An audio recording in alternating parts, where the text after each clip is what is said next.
Good morning, good afternoon, or good evening, everybody. Welcome back to my YouTube channel and to another layout design video. For this design project, the site available is part of the client's basement.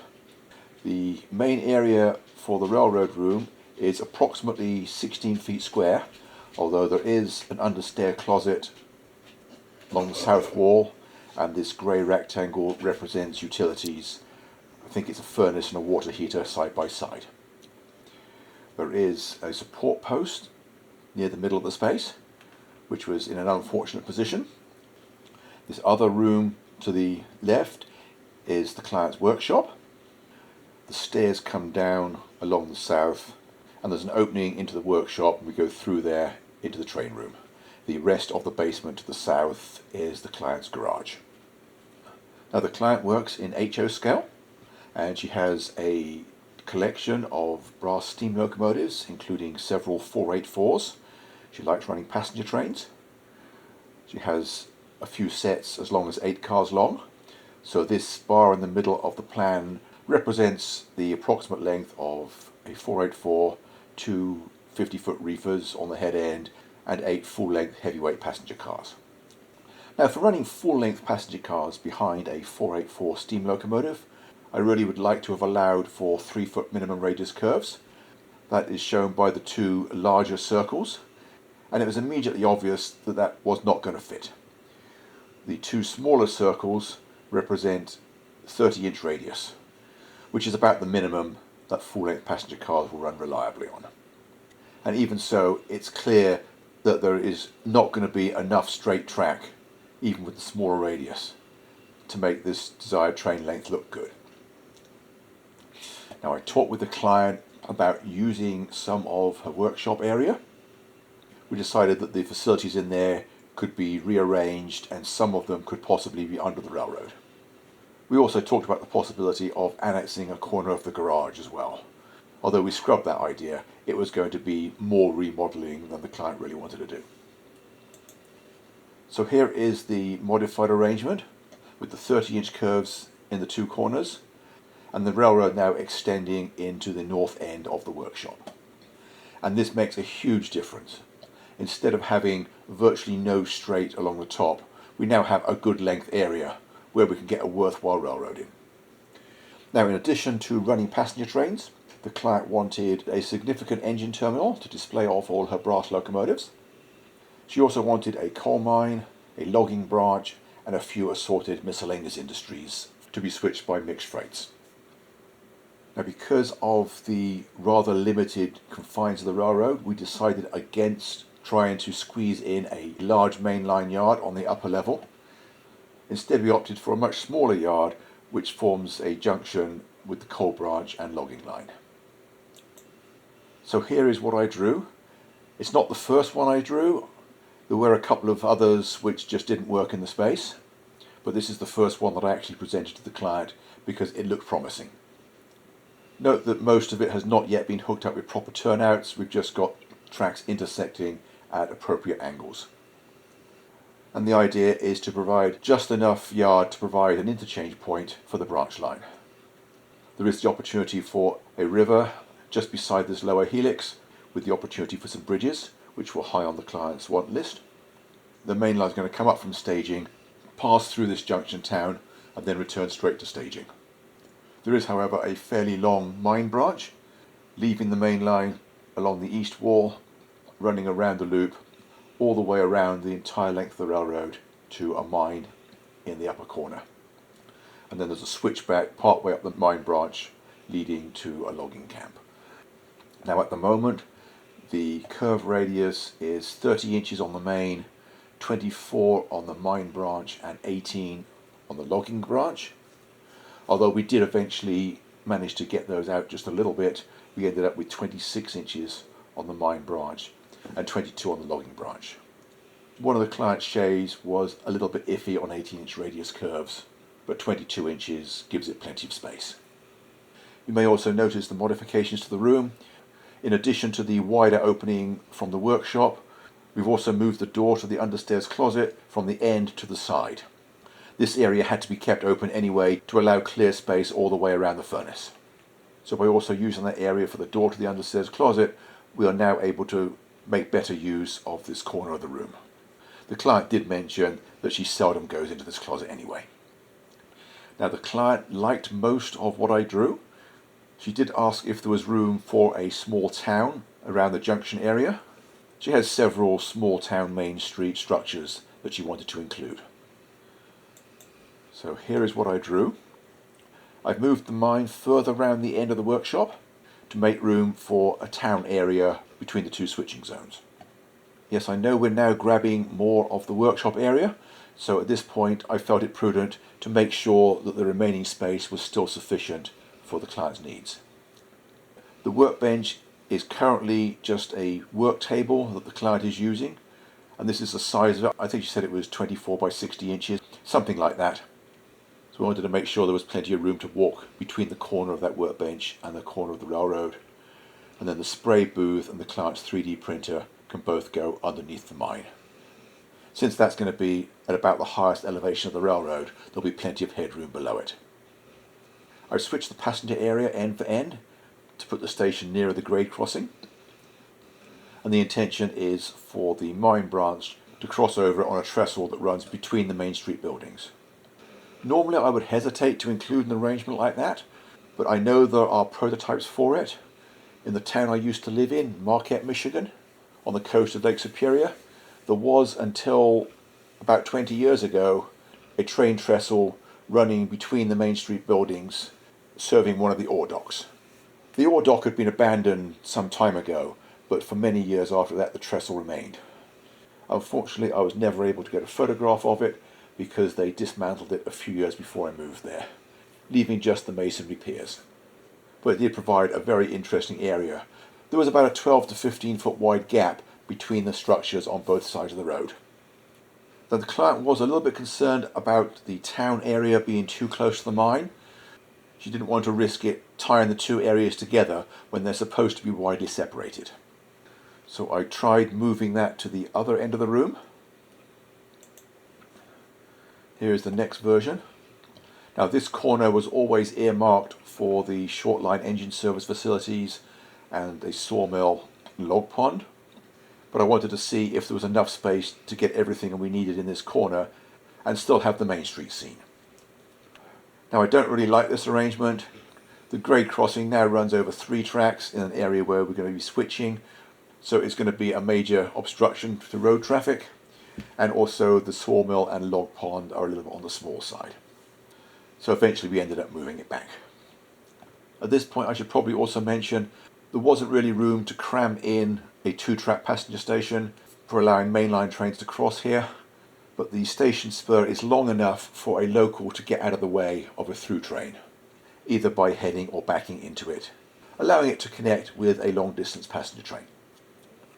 By this stage in the process, we can see that the curve to the mine branch has now been opened out to the final 26-inch radius, although the logging line still has its 18-inch radius curve. I haven't started working on that yet.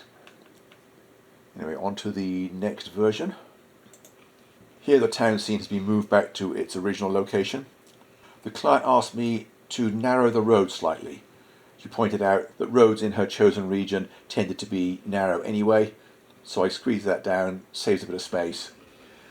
And now I was able to open out the sawmill and the log pond to more reasonable proportions. At this point I've also drawn in the length of the passenger platform, and if we compare that with the long passenger train here, we can see that it's just about long enough for a mainline train to make flag stops and look reasonable doing so. There are also a few other changes that I did on this plan that the client had asked for. She wanted a few mine houses. As was often the case in Appalachia, typically there would be a few very basic houses and a general store, so I've included those, and also a footpath for the workers to get to the mine. And another change I made at this area was to go from 2 industrial spurs to 1. I felt that 2 spurs was too cramped, and that the area was going to work better with just a single small industry at this point. I have included another industry at the other end, and I moved this turnout a little way around the curve, allowing this spur to be long enough to serve as both a team track and the industry. I'm not quite sure what this industry does, but I've shown car spots for both box cars and tank cars. I figure they use some kind of chemicals in their process. And also, in order to get a larger structure at this point than would otherwise be possible, I've run it off the front of the fascia, being cut open at the front and allowing for a full interior view. This is something that the client said she was interested in producing in a couple of buildings. Also at this point, the curve on the switchback to the short line has been opened out to 22-inch radius. Another change I made was at this end of the railroad. There is about a 4-inch step in the wall, about 4 feet high. So as long as the benchwork is higher than that, we can make use of those extra 4 inches. And I also extended the lead track for the mine across the end of the passageway. If you recall, the stairs are down here and there is an opening into the workshop one side and the garage the other. I'm not sure if I mentioned that there's no door here, it's just a rough opening. Not only does extending this yard lead make it a lot easier to switch the mine, but it also provides a glimpse of the railroad for visitors coming down the stairs. And I thought that would be a nice touch. It's just a 5-inch wide plank with a piece of track, some ground cover, and eventually a tree line behind it. But still, it will look a lot better than the plain concrete wall. Although I haven't actually suggested this to the client, it is entirely possible to extend this main line into the garage area if she ever wants to expand the railroad. You may recall at the beginning I said the client wanted a large engine terminal, and of course there is no room for it on this level. It wouldn't have made much sense pairing it up with such a small yard, so we decided that the staging level was going to be semi-scenic and have the engine terminal down there. Here's what I drew.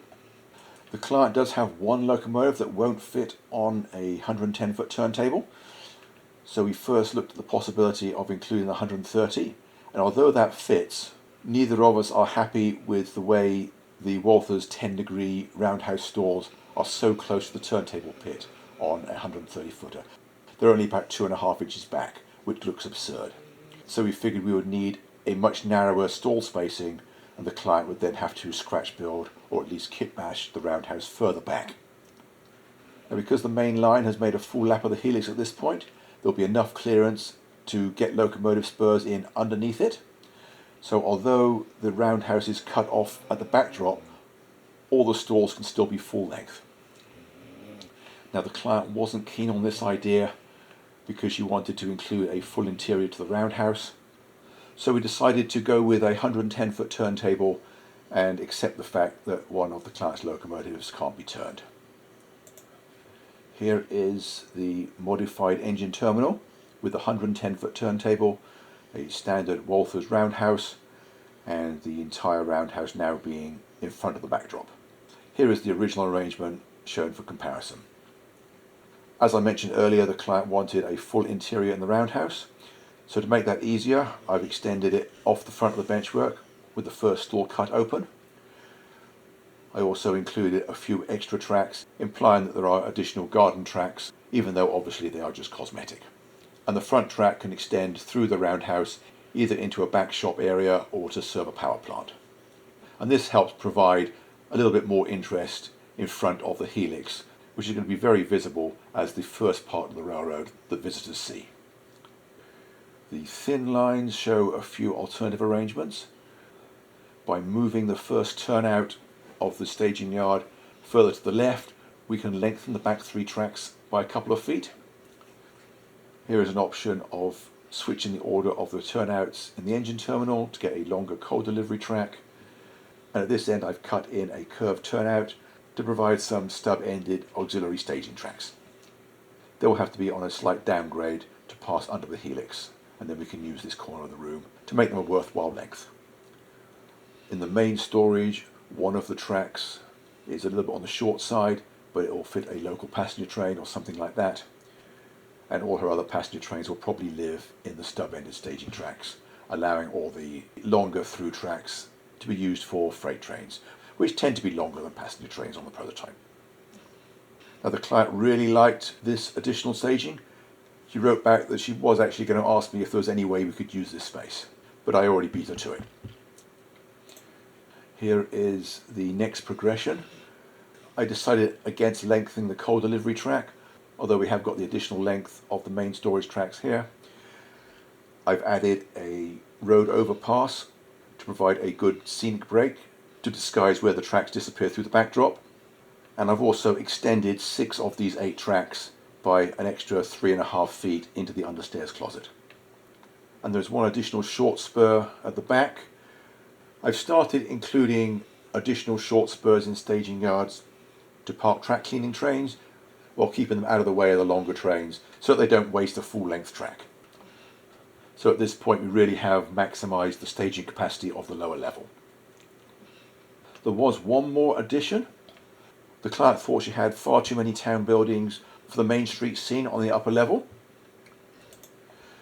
So I showed her how part of the lower level under the logging branch could be used for an isolated diorama where she can display all her additional structures.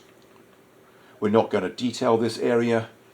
I've just shown how to make the area available, and she can design it herself later using whatever structure she has and basically designing it in full-size 3D. There won't necessarily be any railroad facilities here, although there is the possibility of maybe an isolated team track with a vignette of a car or two being unloaded.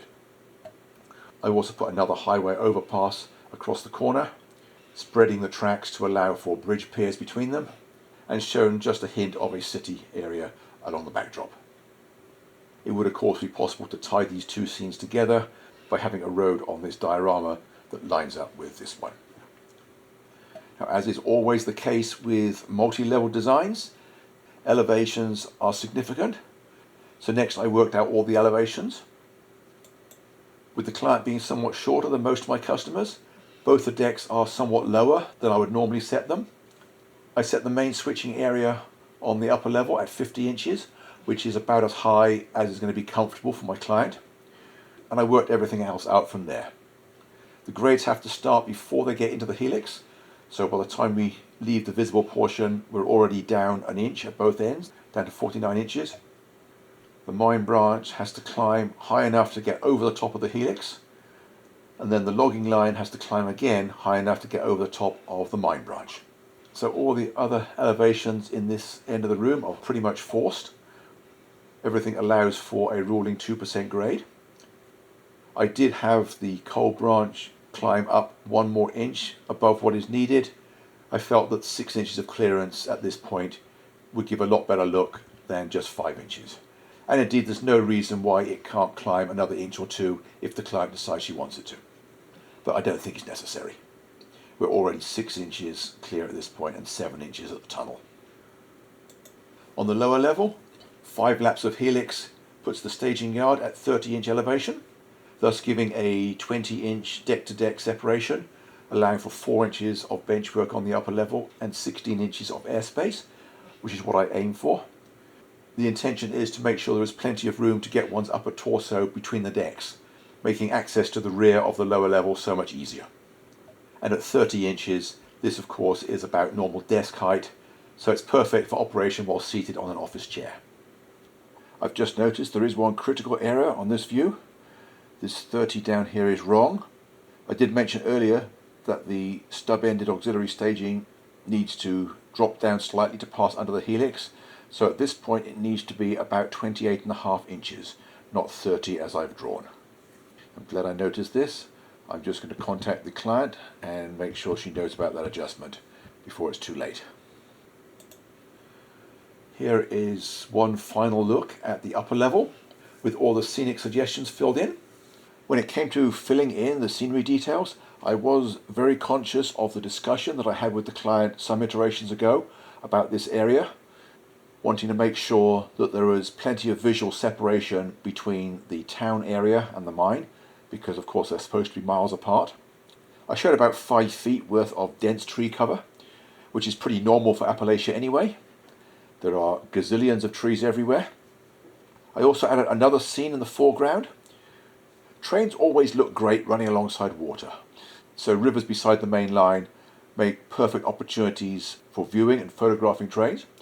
So I added another section of the river that the railroad crosses at the other end of the room, at the same elevation, 47.5 inches, so about 1.5 inches below track level. actually only about 3/4 of an inch where it goes into the tunnel, and this additional water feature will tend to draw the viewer's attention in the area. I elected to have it leave the model portion of the benchwork before it gets to the road to avoid an awkward situation with half a bridge at this point. Something that I did at the other end of the room is avoided putting tunnels on the mine branch. I used conventional tunnel portals at both ends of the model seen on the main line, but on the mine branch, instead of putting in tunnel portals which are more difficult to justify, I just have the track disappearing through the backdrop in dense tree cover. And as long as the tree cover is dense enough at that point to hide the hole, there is no need for a tunnel. I'll leave it up for a few seconds. If you want a longer look, feel free to pause the video. And here is the lower level with the same treatment. Remember, I pointed out several iterations ago that we decided to go with a scenic staging yard.